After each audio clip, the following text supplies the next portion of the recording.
Father God, just thank you for this opportunity to have all these people here for the Sterling Road Sanctuary. Just thank you for their open hearts and just for taking the time out of their day to be here. Father, we know that in the beginning, you never meant for us to die. We know that things happen in our lives that are surprises, unexpected, but we also know that your ways are not our ways and your thoughts are not our thoughts. Father, we just praise you for the things that you do, the authority of the enemy, even though he tries to come against us, whatever he means for you take for good, and you bring goodness out of it. And we know the Sterling Road Sanctuary is something that's come out of this. It's just been really good. We see your vision, Father, and we just pray that it comes to fruition and that we just continue on and bring on people that are willing to help us with it. Thank you in the name of Jesus Christ. Amen. Well, I'm Marcia, and I'm going to explain a little bit about how the Sterling Road Sanctuary came about.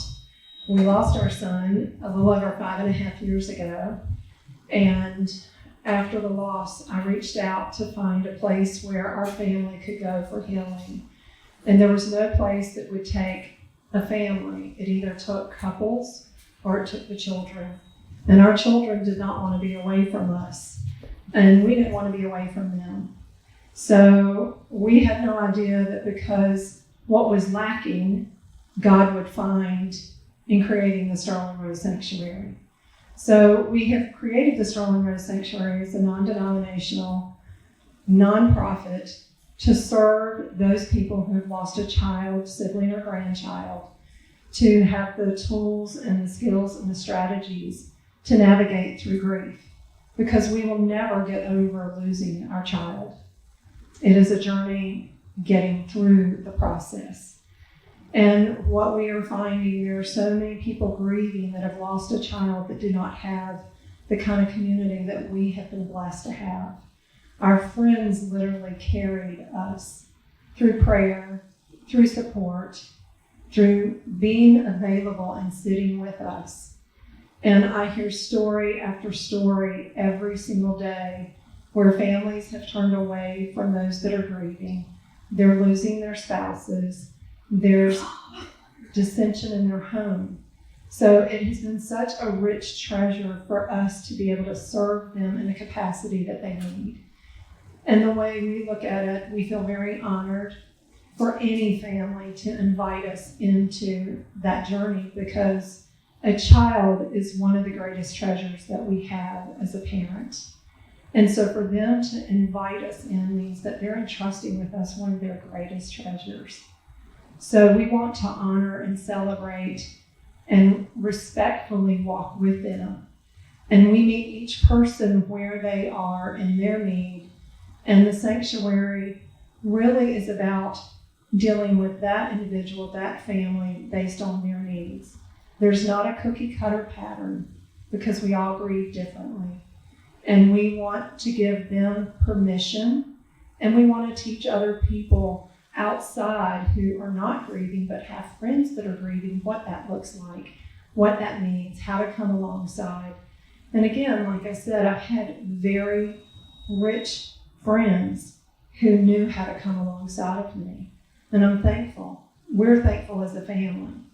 So our desire is to raise the funds for a place, and that place will be a space where people can come and rest and have a reset button, because when you lose a child, color drains from your life. And for them to get away from the triggers, because most often their homes, they're triggers in those homes.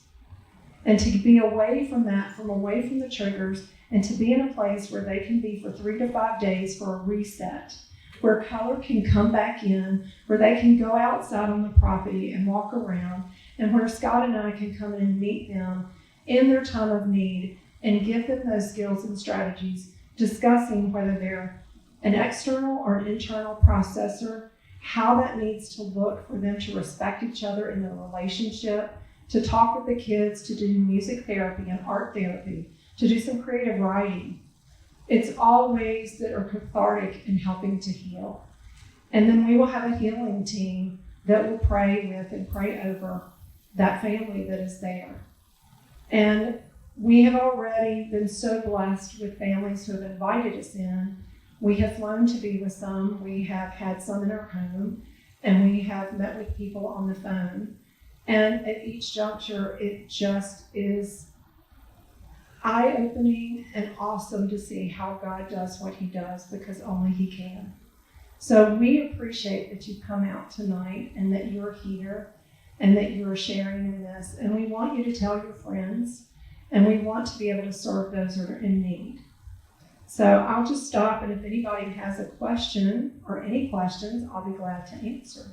My question is, Yeah. can you tell us the training you guys have undertaken specifically for the sanctuary? Scott and I both have been, I am trained as a life coach, grief coach, and trauma coach. Scott is a grief and trauma coach. We both are trained mediators. We feel like all of that we have had training in, we are able to take into the sanctuary and help those individuals.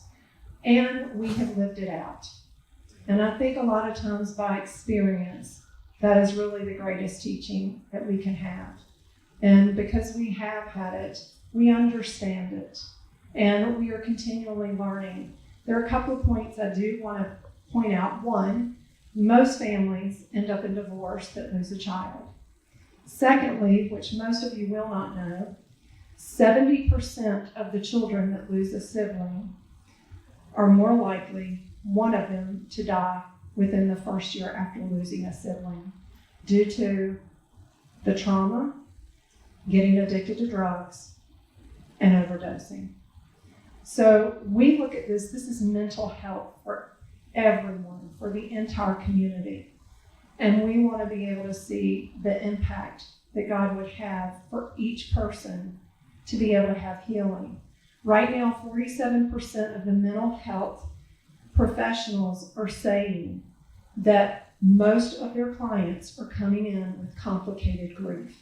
That means grief that has happened, and there are other factors within that has complicated their ability to process and move through.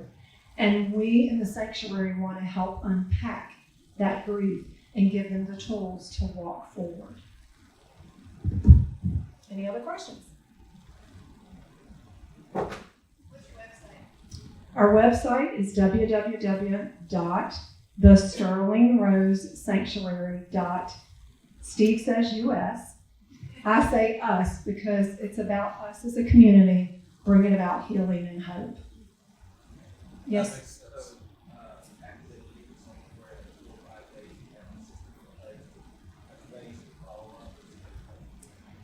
We do. I send out cards on birthdays. I try to send out a text and reach out to the people that we have served to let them know that we are remembering their child, we're celebrating their child on those holidays, on those anniversary dates that are very hard. We will have that in place, and right now on Facebook we have the Sterling Rose Sanctuary page, and on that page for people who are grieving, they can join privately the page for those that are in that group. And I try to put on either a verse or ask them a question that will encourage them in their healing, or I will share something that I think is something that they need. And eventually we want to see that community where they can encourage each other on that page. So follow-up is important. What I can tell you is eventually we see a 1-800-I-GRIEVE hotline coming from this, just like a suicide hotline. There are so many people that need those resources, and some need it immediately. They can't wait for the sanctuary, and we don't want them to have to. We want to be able to serve immediately. So there will be training and volunteers.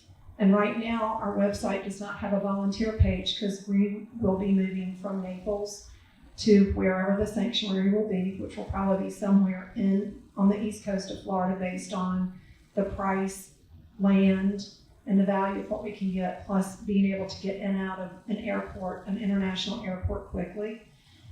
So we are looking at those things, but there will be a volunteer page, and we really hope that the community will come in. And when we talk to people in the communities that we've been to, they're all about it, because most everyone we've talked to has had loss.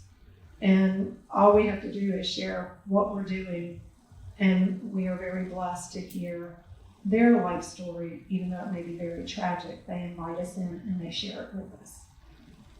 I think you had a question. You were kind of touching on it. I was wondering if you're seeking or if you have a physical place or planning to live in housing. And we have seen some properties that would be ideal. The properties range anywhere from $900,000 for 5 acres with what I consider to be like an estate home on it, to about $1.4 million with 5 acres. We've seen some great properties. Where we live in Naples, we would not even be able to get the house for $1.5 million, much less any land. So we've tried to look and see, and the reason we want land is because we see that this will grow in the future, and we want to be able to have land where we can continue to expand for those needs. We don't want to start and then have to move somewhere. As far as donations or checks or physical donations, However you need to have that done, you can go to our webpage and you can donate, and you automatically get where you'll have the tax write-off. We can send something to you.